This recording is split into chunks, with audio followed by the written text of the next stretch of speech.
Welcome to another athlete story. I'm Julie Hatfield Still, president of Beyond the Game Alliance, a nonprofit organization taking a proactive and holistic approach to empowering and supporting student athletes as they move from their sports career to their professional career. This is such a critical time for an athlete, and it can be one where many feel turbulent, isolated, alone. And I believe it's way under discussed, which is exactly why we bring athletes on to share their story around navigating that time in their life. So I am honored to introduce coach, mentor, author, and entrepreneur Dave Gleason into the room with me today. Welcome, Dave. Hi, Julie. Thank you so much for having me. So you have had a very impressive journey in athletics. I'd love for you to share a little bit about your background in athletics, the sports you played, the years you've played, and some of your greatest accomplishments. Okay. So my story isn't necessarily unique. I think it's unique just in the context of me because I have to give thanks to my next door neighbor that moved in next to us when I was in second grade. You see, my parents didn't play sports growing up. They both worked very, very early in their young lives. And so not to say that I wouldn't have, but when my next door neighbor moved, next to our house, did you play soccer? The first time I met him, I was like, I don't know. I play in the backyard. So lo and behold, because of him, Pete, thank you, Pete. I started playing soccer and just fell in love with it in second grade. And was in the early 80s. And we actually had to play for another town rec department because my town didn't have a rec program at that point. But then it was soccer, basketball. Those are primary things. And then once that started, my parents were like, "Oh, you can try tennis, you can try baseball." And I was just in love with soccer and basketball. So those were my two primary sports. All the way through high school, I ran track in high school too. But in high school, things peaked for us as a community. We won the Division I state championship. We were kind of one of those, like underdog stories. Like we weren't supposed to be there. We just were a bunch of friends that really believed in ourselves. And we beat that like big city school with all the All-Americans and all this in a really tight game. And it really changed our community. That was probably the highlight of my entire career. But because of our success there and my success in high school, I was able to play Division II college soccer, where eventually I was a captain, all conference, all New England. And then, again, this is like early 90s. Then brings us to what we're talking about. It just stopped. There was no pro league really to speak of back then. I had a couple of opportunities, but I thought I should probably start actually working and launch my life after school here. But that's the short story. It started in second grade, finished off a great college career where we had some success, made it to the NCAAs a few times, won the ECAC championship, which is for the Eastern United States, and some of the best times of my life. I love that. Well, I'd love to just kind of hone in on that period where you hung up the jersey and the cleats. Dave, what was that experience Oh, like for you when you transitioned and realized that I kind of got to go mhm. get a job now, and I've got to Yes. move on to what's next? Fill us in. I'm 53 years old, and that's still thinking of it still gives me like chills, and it brings emotion.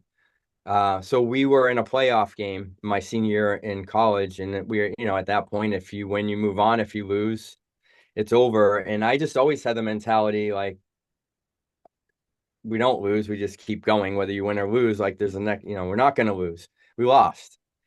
And I remember it was an away game, and I remember being in the shower room and just breaking down. And it was because I had the overwhelming feeling and thought of what do I do now? Like, what do I do? And it was because like I already, I knew what my occupation was supposed to be. But at that very moment, I had realized my entire identity was soccer. And at least through my high school career, even though I referenced I loved basketball, soccer was my thing. I was the kid that after a full day of soccer camp, I would go home, have a snack, and go in the backyard and practice. I was just driven. It was my thing. I became very good at it. So I became like the good player. And but anyway, at that moment, and it wasn't turn I turned the shower on and the water's coming on me, and I don't know if I felt like, well, no one can see me bawling my eyes out right now, but like, what do I do with my life? Like, what I know I'm supposed to go into health and fitness. I'm going to graduate in the spring, but I at that moment I felt like I lost myself, and I will never forget that. And that is a large that's most of the reason why I still coach to this day. Oh, Dave. I mean, I feel that. I mean, I think so many athletes can resonate with that experience. Of one day it's who you are, it's everything you are, and the next day you're wondering what's next and who am I? Hmm. For you, how did you work through that time? Obviously, you've gone on and done amazing things post sports career. Share, how did you move through that time? What helped you? And what were those days after those last games like for you? They were difficult. They were really difficult. And now that I look back, because sometimes we can't see outside of where we are, right? We're in it, and we have sometimes the inability to sort of look from the outside in until you're in a position where you have to. Mm-hmm. And so I was lucky enough I was very fortunate to get a job right out of, I mean, I didn't live at home for more than 2 weeks before I was packing up everything I had and moving from my home just south of Boston, where my parents were, to just outside New York City to work at a very large health club as a personal trainer. Like I from an occupational standpoint, it was like, all right, this is what I'm supposed to do. Like, pack everything up. I'm starting, and and it was a kind of situation where I started a career right away. But the other side, it was a lot of destructive behavior. Mm-hmm. I found myself pretending to be happy and not. I found myself chasing things all the time to replace, in a way, I guess not in a way, to replace what I had, the same feelings of being on the soccer field, being with my teammates, which was my family, learning from my coach, practicing my craft and trying to be the absolute best I could. Um, Going through the journey of all that, and also searching for like what was my identity. Okay, I'm a personal trainer now. I'm working 40 plus hours a week, but I was always like chasing. And I got into bodybuilding for a while because I thought, oh, maybe like the competitiveness of that. So like I dove in like addictively into that, and that didn't fulfill it. Again, a lot of destructive behavior, not taking care of myself really, especially from a mental and emotional standpoint. So for the first 10 years or so, it was really rough. And I will say this, and this is partly advice. It was so painful for me that day, that last game, in the shower room and the bus ride home, trying to deal with that loss was like a death to me. It was like literally like a death to me. I walked away from the game. I still coached, which I felt like, oh, that'll keep me in the game, but I didn't get involved in any men's leagues. I did have a tryout in Chicago. I could have gone and played pro. There was semi-pro teams happening all around me, especially in New York. I literally just walked away from it.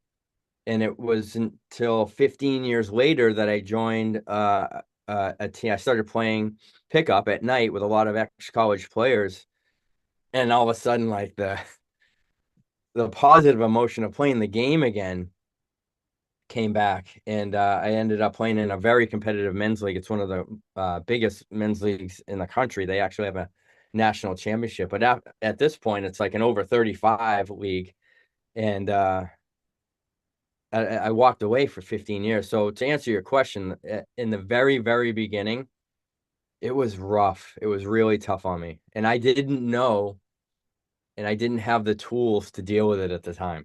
Mm, yeah. What do you think would have helped, Dave? What tools, looking back, knowing what you know now, and what you've acquired over the years of Mm. trial and error, or just learning and growing as a human, looking back at that season of your life?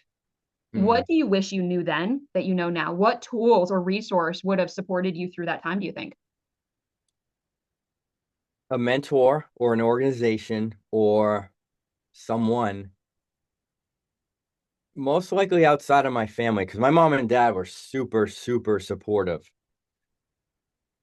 to the point where if they weren't early to a home game in college, my teammates were like, Gleason, where's your parents? Like, what's wrong? Is everything okay?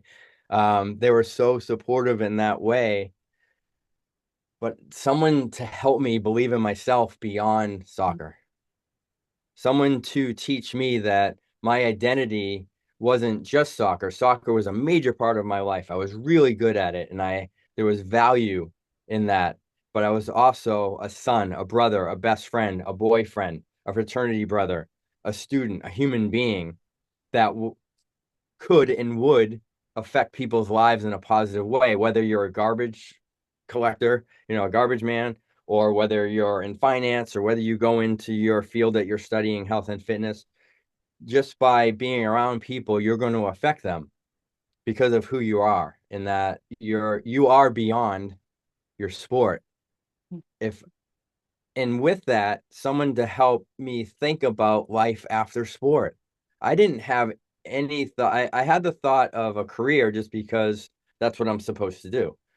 After I graduate college, high school, I'm supposed to go to college and play soccer. Now I wanted to, but then you graduate in 4 years, Dave, that's all you get. And then you're supposed to go work. So that's what I did. But I had no sense of life Mm. after sport. And of course, we can still play sport. And there's men's and women's leagues almost for every sport now, depending on where you live. We can still participate and have fun. I still play co-ed soccer now. And now I finally learned just to have fun with it. That took a lot of years, but if someone could help connect or help me think about life after sport, it just wasn't on my radar. And that's for a kid that I was really good in college, but I knew I wasn't playing pro. There was no opportunity really. The MLS hadn't even started, and to be honest with you, I don't think I would have been good enough. But that's completely beside the point. So having someone help me look at those things and give me the tools to deal with, life after that last game. Mm. Because and this is something I say to my young athletes now, and especially with their parents, because kids have a tough time internalizing a lot of things, and it's like, oh, you're just a mom or a dad, or you're older. When we say things like, there's going to be life after your sport, and like, what are you talking about? Um, but I say to the kids, and especially the parents all the time, it's not when their competitive athletic career ends. It's not if, it's when. Mm. And it doesn't matter if they're a 15-year NFL All-Pro or a Division II soccer player or someone who barely made the varsity team in high school as a senior. It ends at some point, and I want them to be better than okay with that. And I wish that I had had that, because it took me a lot of years and a lot of help to get to the point I am now, even though I was trying to provide that for the kids that I've trained over the last 35 years. Yeah. It's so true. It's what I hear in that, Dave, too, is start the conversations earlier than later. Um, because that season can end at any point. You could get injured, right? Hmm. Something happen where that season ends. And being able to be prepared for that and realize that you're so much more beyond the game. And that, Hmm. matter of fact, you're probably as good as you are because of the characteristics, skills, and talents you bring not only to the game, but to your academic, but to your career.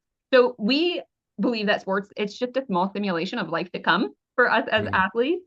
What do you feel like your athletic career has given you that you've utilized to become successful in life now? The first thing that just came to mind, because we can talk about lots of things, like um, every effort that you put in, not only to the craft of your sport, but education and being a good teammate, dealing with adversity. And these aren't cliche ideals or ideas, right? That's very real, and any athlete can tell you that. I think one thing that really helped me with was long-term planning and just not giving up because, like I said, I was fortunate enough to go to soccer camps in the summer when I was younger, and I was the kid that came home and still practiced. Like I don't know, I still have this sense, and we talked about this offline. If I have an ultimate goal, I'm able to dig into like the journey. Like, what do I need to do today? Okay, check. What do I need to do tomorrow? Okay, today didn't go well. Well, I have another workout. I have another practice. I have another, these days another interview. I have another phone call. I have another. It. I'm able to, it's that executive functioning thing. Kind of take a look at what I want, reverse engineer it. What do I do today, tomorrow, next week, and plan it out. But also sports, especially a team sport where it's so unpredictable, how to go off course knowing that that's going to help you come back this way. So you might have to go a little bit this way, but you're still going vertical. You're still getting closer to your goal because not every game goes the way that you anticipated. Before every game, we'd have team meetings and scouting reports and how we're going to play against this player and what their defense likes to do. So, Gleason, we need to make sure that you're making those early runs into the gaps. Well, guess what? They scouted us too. So now all of a sudden, when that's not working and they're closing those gaps, how do I become valuable to my team on the fly, right? Um, so that all the other moving pieces can come into play, and we can hopefully come to the ultimate goal of winning that game. So from that perspective, in terms of executive functioning, planning, deviating when you have to, and I was one of the first proponents, I feel like early on when we were working together with the IYCA, to talk to coaches about like you should have a practice plan, right? You should have a plan for your sessions, but then you have to meet your athletes where they are, and that clipboard might have to get thrown to the side and you deviate and go somewhere else to build up their skill in a certain perspective or certain way so you can get back to what the ultimate goal is for either that session or that season. So I think, and that might be a little bit different answer than what you've heard, but that's what Yeah. first thing that came to my mind. Yeah. No, what I hear in that is you, as an athlete, you learn how to set goals. You learn how to Mm-hmm. pursue those goals through practice, through preparation, through a game of adjustments. Mm-hmm. And then you learn how to reset those goals, right? Mm-hmm. Mm-hmm. And continue to pursue and practice and adjust. And man, what a game changer in life beyond the game. As a Right. career man, as an entrepreneur, you're quite literally perfectly positioned, and you're well versed and well practiced in some of the principles that you need way decades after the game. So Mm-hmm. I love that, and it's such a great share on that, Dave. So I appreciate that. If Uh, I could just sort of wrap that concept up, yeah. it just came to me. Someone that I follow, we talked about this, is Ed Milet, and I don't think this is even his saying, but what you end up understanding as you get older is that you're most equipped to help the people that you used to be. And that kind of wraps up why I'm so passionate about helping young athletes prepare physically and mentally for the game and emotionally for the game that they love. Um, but also beyond that, because I was him, I was her, and I want to make sure that they're better than okay after the game. Mm, so good. Your past experience is someone else's future guidebook. Yes, Yeah. 100%. I love it.